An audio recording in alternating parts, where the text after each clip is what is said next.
Rampi, it's me, Rampadora again, and welcome back to my channel. And for today's video guys, meron akong Epiflex at hulaan nyo kung ano ito. Tada, ito na siya. Ay, tada! So, siguro may mga nakikita na kayo ngayon na vegetable, dry vegetable. Actually, nabili ko to last month I guess, but I don't have to take a video because I'm being busy as usual. So rampa dito, rampa doon ng inyong lingkod, at ngayon susubukan na natin to. I guess I'm not sure ilang grams ba to. 90 grams. So ayan siya, 90 grams siya, and it's a dried fruits and vegetables.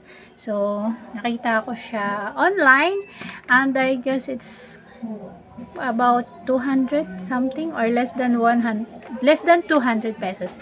Actually, I choose this one kasi meron siyang lagayan, and hindi siya yung, kasi merong iba doon na ano siya, naka pouch, but I rather choose this one. So next na natin yung ating sorry naman, nabigla siyang dumidilim. Tiksan natin ang ating dried vegetables. So, ayan, as you can see, naka-sealed yan siya.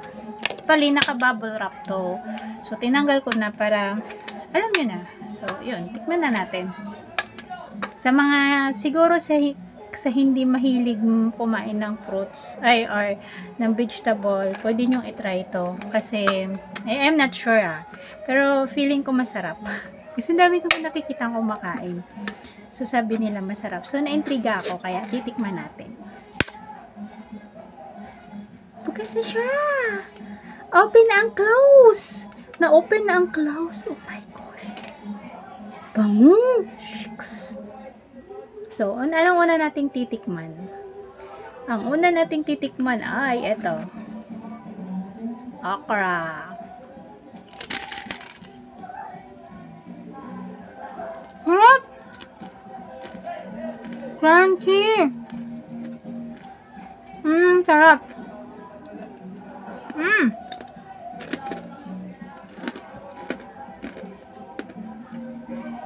Sarap siya! Panalo! Pangalawa, ano to? String beans o beans? Masarap. Hindi siya maalat. Actually, wala siyang alat. Parang it's natural.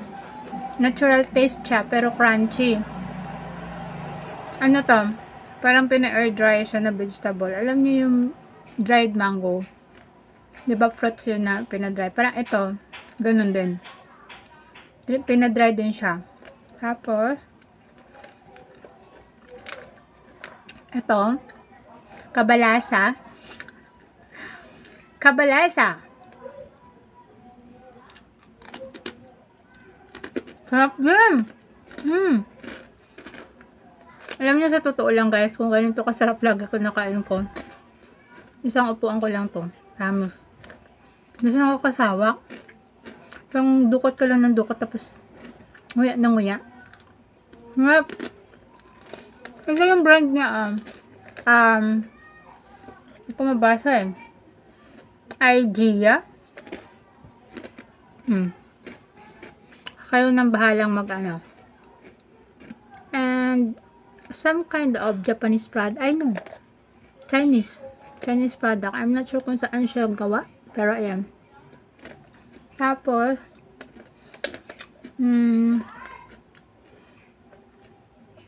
parang ito, hindi ko alam. Cherry apple. Ang liit pero mukha siyang apple.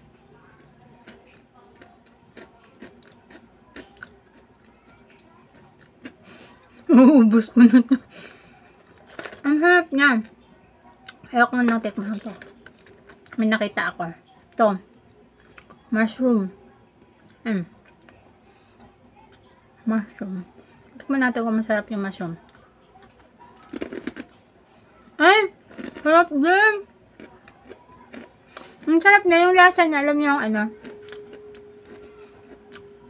Alam niyo yung shiitake mushroom. Yun ang lasa niya. Pero dry.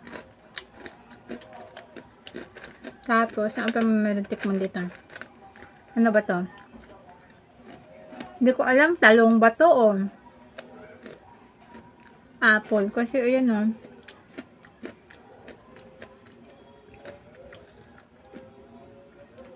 Apple yata.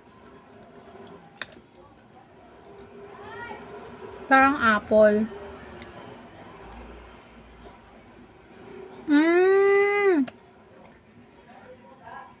Hindi pala apple to. Red dates pala to.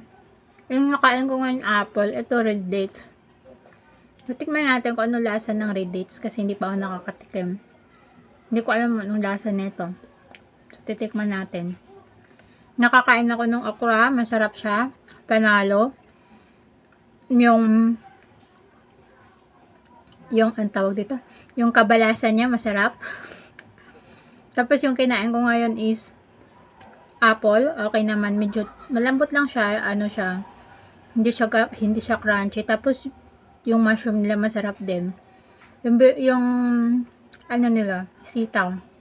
Gusto ko yung lasa ng sitaw tsaka yung okra. At tsaka yung sa mushroom. Ito red dates pala to. So sorry na hindi siya pala apple, it's a red dates. Akala ko cherry apple siya. So nakalagay kasi dito red dates and apple. So I guess ito yung red dates kasi parang apple na yung nakain ko kanina. So tikman natin.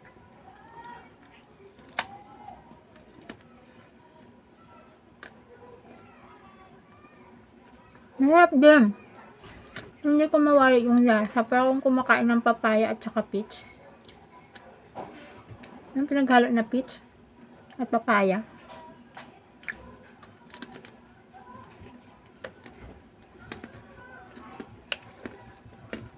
Ito. Pineapple.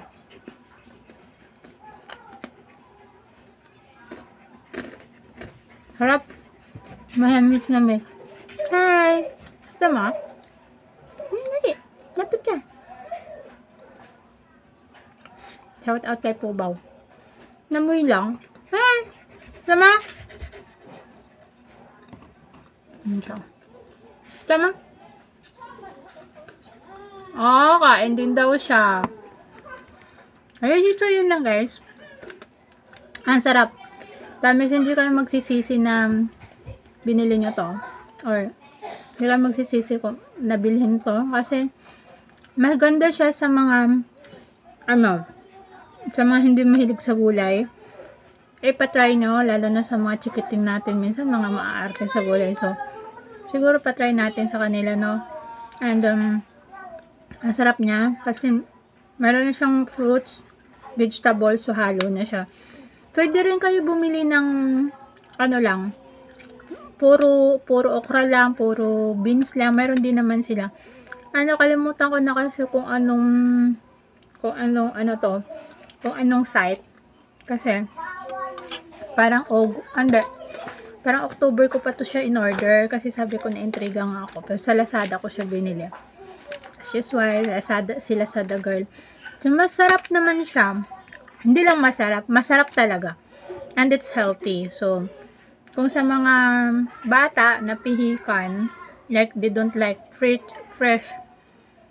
vegetable, pwede nyo ipatry sa kanila to. Tingin ko matutuwa sila dito. Mawiwili sila dito kasi masarap.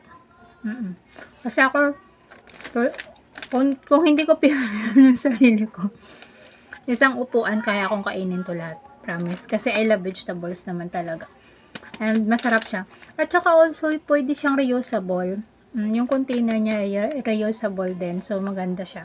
So, yun lang guys. Maraming salamat sa inyong pagtangkilik kay Rampadora. Hoping soon, magkita-kita ulit tayo. And sa ngayon, hindi lang ako pwede kasi meron tayong mga pinagdadaanan na problema. And hoping next year. And see you again next time. Merry Christmas. I love you all guys.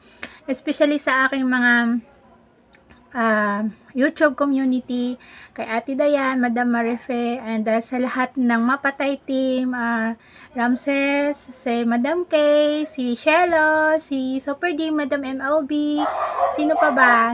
Ang taga-Payaw, hello, shout out sa inyo, shout out everyone. Wag sasama ang loob kung hindi ko kayo masya-shout out kasi medyo Nakakalimutan ko na sa Hindi, joke lang. Alam nyo kung sino kayo. Maraming salamat sa inyo. Hindi ko na kayo maisa-isa and alam ko na nandyan kayo lagi nakasuporta sa akin. Kahit nagpe-premiere ako mag-isa. So, I don't know kung this premiere ay ngayon kung naandyan pa din ako. Pero kung andyan man kayo, maraming salamat. Ay, Sir Phil Joaquin, shout out din po at shout out sa Mapatay team at saka sa Team Banana. Ayan. Thank you so much guys. I miss you all and hoping to see you again next time. Bye! Mwah!